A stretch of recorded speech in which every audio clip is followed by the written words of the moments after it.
right, y'all. We've got Shelby Bartley here. She's newly signed with Midwest Anxiety, and I'm so excited to have Shelby. And you guys are going to get to know Shelby over the time. She is going to do a lot of work for us and just doing assessments. And one thing that I really enjoy about Shelby is that she's got experience with cognitive behavioral therapy and exposure response prevention. And y'all, you guys know, anyone that has been around for a while, Midwest Anxiety, all the way back to 2009. That's how Midwest Anxiety started. You guys know, we did all this exposure stuff where we would go out in the community, we would gradually expose clients to the things that they were fearful of, and we would work through those feared situations. We're going to talk all about it, exposures, but Shelby and I decided that this is something that Midwest Anxiety wants to get back to. We do see a lot of clients with anxiety, with OCD, with social anxiety, with specific phobias like, you know, bugs and all kinds of various things, elevators. And to be honest with you, y'all, as Midwest Anxiety has grown and we've taken on more things, we haven't done as much exposure work just because I've been doing lots of other things that didn't require exposure. You know, parent-child conflict, school refusal. We can do exposure work with school refusal, but just the core exposure response prevention we just got away from. And it is also an intensive service.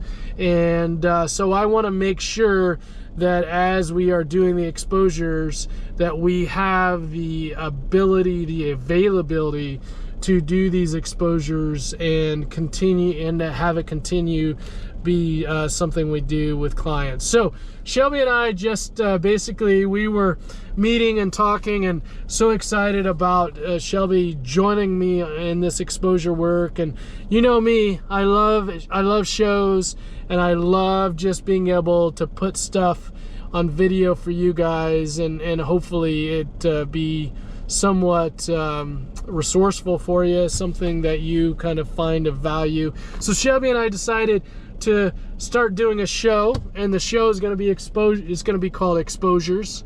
And the idea is that Shelby and I are going to just walk through what exposures look like. I think Shelby, in general, you're going to play the therapist. Yep. She's going to be the therapist, and I'm going to be the client. And you know, I always tell you, I wish we could film client sessions because there is so much that you could get out of it. We can't, obviously, because of confidentiality and for lots of different reasons.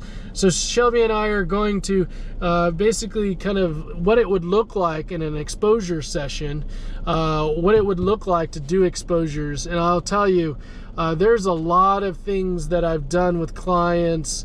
But I will tell you, the exposure work is some of the hardest work I've ever done with clients, but the most rewarding in session, right? Absolutely. Like there's that really, those various different emotions. You get the anxiety, the high anxiety, and then, you know, you go through all these stages of emotion, and then you finally get to the relief at the end. I just love it. I just love it. So Shelby and I, we thought, well, before we actually do the exposure show, she and I need to just practice. We need to practice what the show is going to be all about. And what you're seeing now is just the practice. This is the first time Shelby and I have really ever talked in person about this or on camera. And so you're kind of just getting the raw footage of Shelby and I starting the exposure work. So we're going to just practice. I guess maybe the thing that we'll start off talking about is just exposures. And what is exposure response prevention? Shelby, you jump in when you've got something that you feel might be useful. But here's what I think about exposures, okay? So if we look at cognitive behavioral therapy, we're going to go back to the basics of cognitive behavioral therapy. Shelby, I was gonna bring my books and I didn't bring the exposure books. Dang. Okay, if you look at cognitive behavioral therapy, CBT.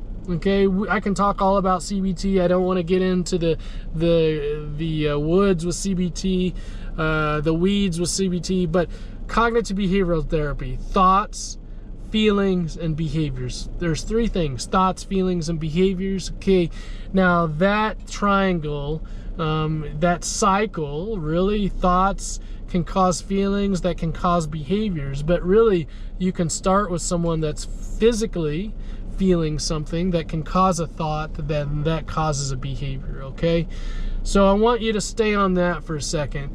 Cognitive behavioral therapy, the umbrella of CBT, and then the exposure response prevention is basically a part of cognitive behavioral therapy. Okay, so what I think of the exposure response prevention is a specialized treatment. It's the, when you think of thoughts, feelings, and behavior, the exposure is the behavior of actually going out in the community or going into those places that the client fears. And so you would typically think that we would just go out, and we'll talk about what exposures are and what they look like, but you would typically think a behavior would be to, let's say if someone's afraid of germs, they would go out and they would maybe touch a table or do something like that. That's the behavior. But exposure response prevention is so much more than that, right? It's not just going out and doing something.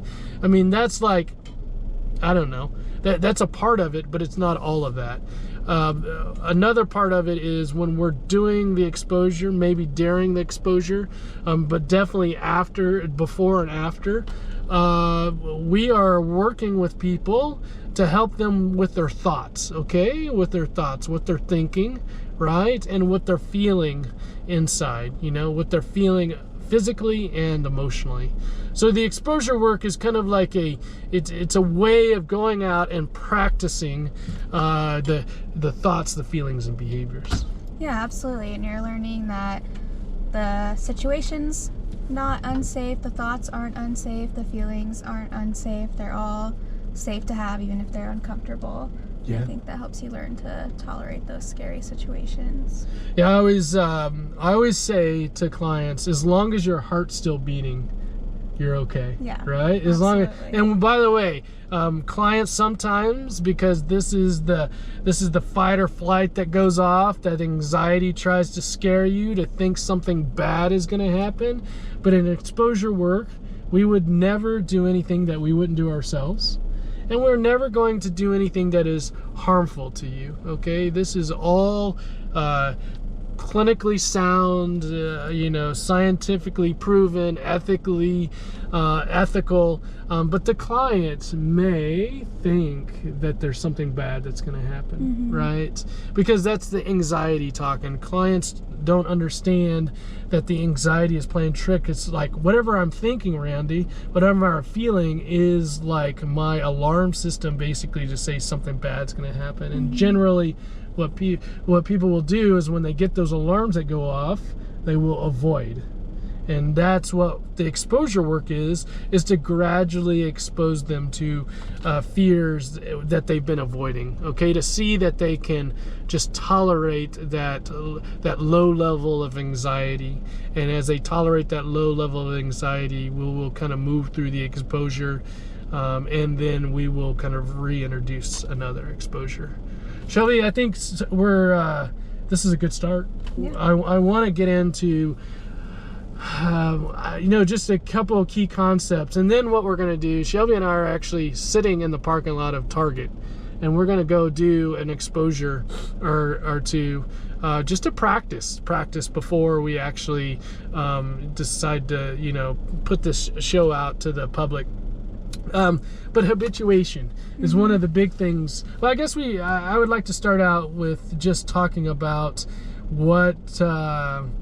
I think did we talk about exposure, what exposure is? Like, yeah. You feel like that was good?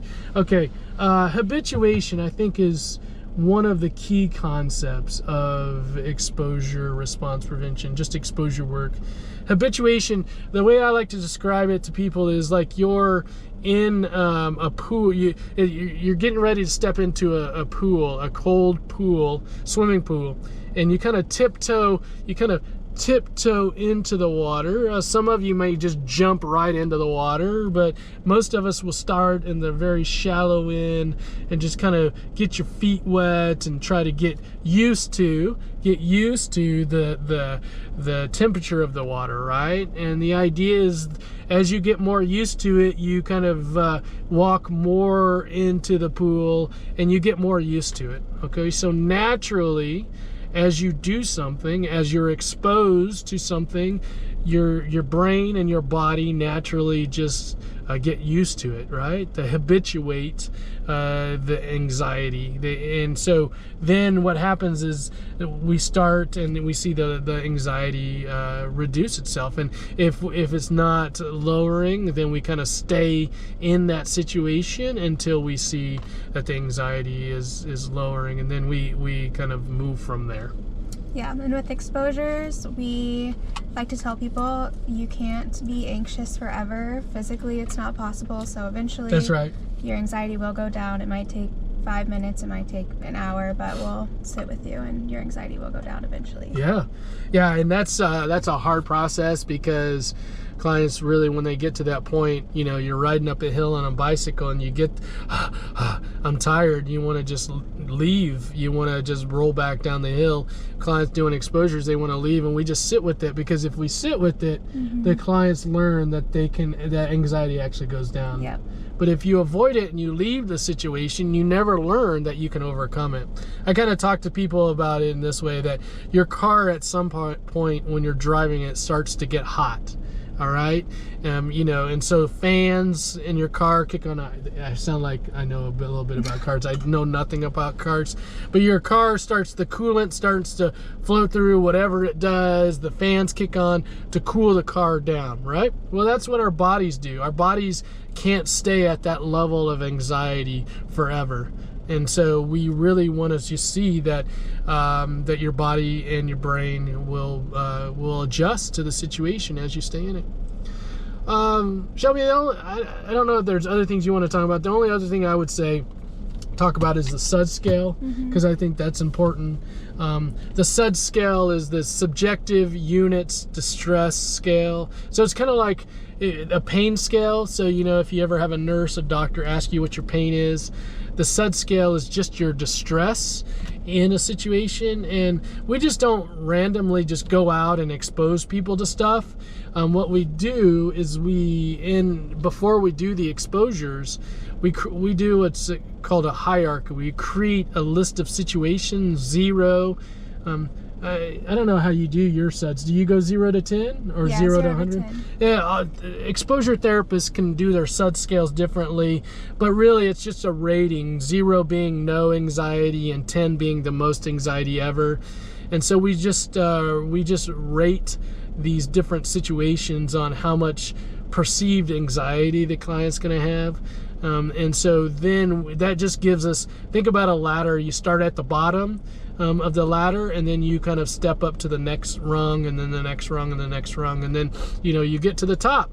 And the idea is, once you habituate a situation, the situations that are higher anxiety actually get easier, because you're now creating momentum. You're starting to learn that you can stay in the situations. You're learning that, as Shelby said, that you are safe, right? And you gain this kind of like this confidence in yourself to be able to do things that you never thought you'd be able to do before.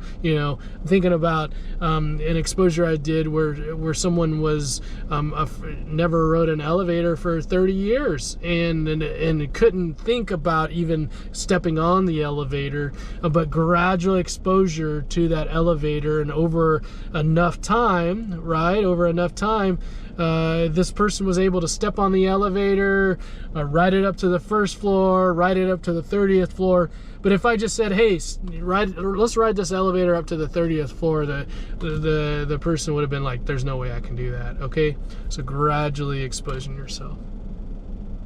That's anything else on the SUDS scale? I don't think so. No? I think that covers it. So what we're going to do is, Shelby and I have actually started our own SUDS scale where we're going to talk about contaminants. You know, this is someone that maybe has been diagnosed with OCD and they're afraid of germs or just things that may harm them by, you know, touch. We're going to go do some exposures around touching.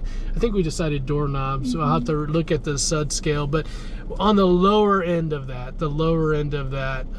you know, SUDS scale in the 1 to 3 range. So we're going to go into Target right now, and we're just going to give it a trial run, and you guys are going to go with us. All right. Shelby, anything else before we go? Nope. All right, let's do this. So we're at Target. We're going to do an exposure. We're going to touch a shopping cart. How are you feeling thinking about that? I'm actually feeling pretty good because last week we went and we touched the handrails. Yeah. And I saw that first part I was really anxious, and I saw that you did a really good job of just sticking with me. I wanted to leave, and I appreciate you doing that because I really did want to leave, and I was kind of upset with you that you wouldn't let me leave. Yeah, I know. But you were nice about it, but I was feeling really bad, but I felt really great at the end. Yeah, absolutely. I think today you might have some of the same feelings of wanting to leave, but you can think about last time and how you felt when we were done. Yeah, so that's what I've come into this session thinking, that I know that this is going to be tough. Now, just for all you watching out there, I don't expect clients to say all this, but we're doing video just to kind of help you understand some of this, because probably a client's going to be coming into this going like, I don't know, I don't know if I want to do this or not, but for me, I do want to do this because I know, Shelby, that you're going to be patient with me and you're going to just help me be able to work through this. I am anxious right now, but I know you're going to work, and at the end, my hope is, the goal is that I feel just like I did last session, that I feel good about touching the shopping cart. To be honest with you, I'm anxious that... Iced coffee, guys. Oh, coffee? No, thank you. To be anxious, I am worried that I'm going to get germs on my hands today, and no matter how much I try to wash my hands, they're going to stay on my hands, and then I'm going to be afraid I'm going to get sick. Yeah, well, I appreciate that you're here and you're ready to go, even though you're going to be nervous doing it. I'm going to stick with you. So tell me, on that 1 to 10 SUDS scale, where you think you're at right now. I'm just trying to, so I'm, right now, I'm feeling pretty anxious. I said I was going to be a 3, but actually, just knowing now that we're walking towards the shopping carts, and I know that's probably going to be the thing you asked me to do, is touch the shopping cart. Yep. As we're getting closer, I'm actually feeling more anxious, so I'm probably about a 5 now. Okay, about a 5.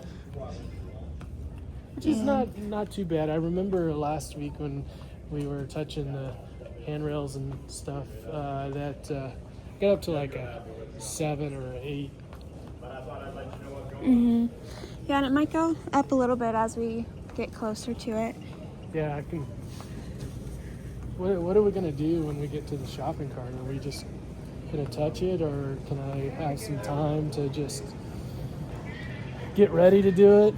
Yeah, we're gonna get close to it, see how we're feeling, and then we're gonna find a good starting place. I'm not gonna make you push it around the whole store right away, but we're gonna practice getting as close as we can, touching it where we can, and sitting with the thoughts and feelings. What happens if I just can't do this today? On track, now we gon'